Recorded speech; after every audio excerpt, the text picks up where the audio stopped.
Hi, everyone. So welcome to another episode. We are going to talk about something that, honestly, it might make you a little uncomfortable, but hey, that's kind of the point, right? We're here to peel back the layers of this thing we call society and look at the parts nobody wants to admit exist.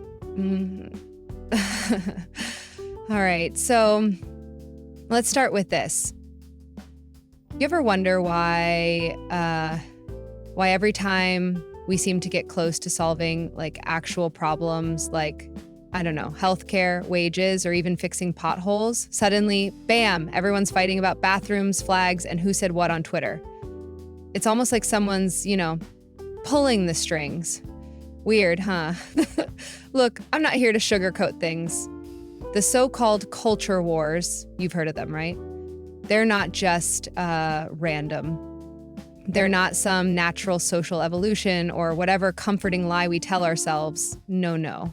They're part of a carefully crafted playbook designed to keep us divided, distracted, and, well, dare I say it, exploited.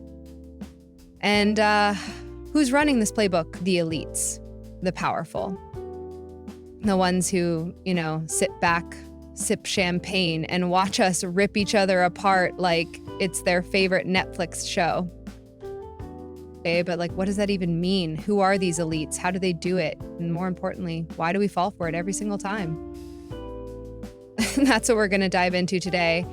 We'll talk about the psychology, the strategies, and the messed up history behind all this. Spoiler alert, it's way older than TikTok. So grab your coffee or tea, I'm not judging, and settle in. We're about to unmask the real game behind the culture wars. And maybe, just maybe, give you something to think about the next time you see some ridiculous headline designed to make you angry.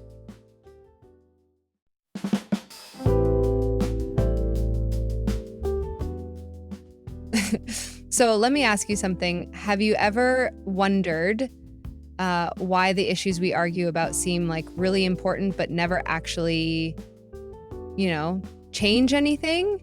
It's always the same, right? Gun rights, abortion, immigration, gender issues, just rinse and repeat. But here's the kicker. It's not by accident. Okay, so there's this concept. It's called divide and rule. You've probably heard of it. It's been used for centuries by empires, kings, and modern politicians to maintain power. The idea is simple: keep the people busy fighting each other so they don't notice who's really calling the shots. And surprise, surprise, it's alive and well today. Just, updated for the age of algorithms and Twitter wars. Let's take a step back for a second. According to this article I was reading, from Gilmore Health, cultural conflicts in the US are deliberately stirred up by the elite.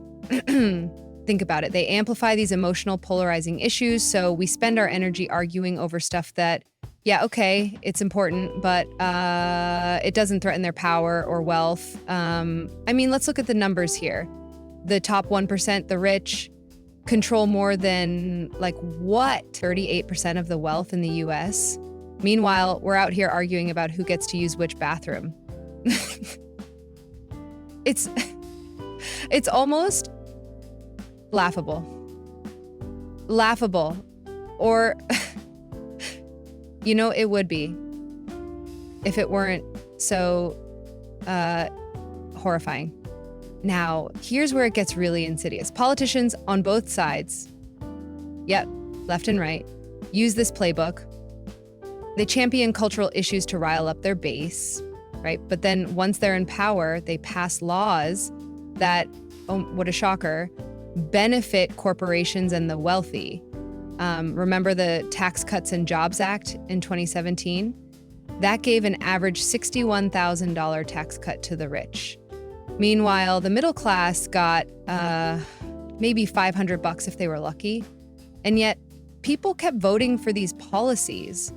Why? Because they were distracted by slogans and moral crusades.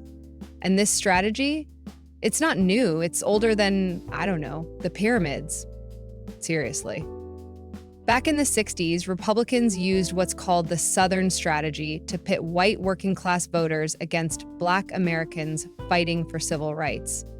They spun it as protecting traditional values, but really it was just a way to divide and distract. Fast forward to today, and it's the same play, just with different players. Social media makes it like ridiculously easy to fan the flames. Algorithms feed you what makes you mad because, let's face it, anger equals engagement. And engagement, that's profit for them. The elites own the platforms, they own the media, and they're just sitting there like, yeah, keep fighting. This is great. Here's the thing, the more divided we are, the harder it is for us to unite over like real issues, stuff that actually matters, things like wage stagnation, unaffordable healthcare, corporate greed. But as long as we're busy yelling at each other about cultural battles, the elite keep winning. It's the ultimate misdirection. You think you're fighting for something, but really you're just playing into their hands. So what do we do about it? Honestly, I'm still figuring that out. But maybe step one is just, recognizing the game. If you can see the strings, you can stop being the puppet. And by the way, did you guys hear about Elon Musk and his new office in the White House? Yeah, let's just hand the guy with a spaceship the keys to government influence while we're at it. What do you think that's all about? Drop your thoughts in the comments. I'd really love to hear what you think about Musk's growing role in all this.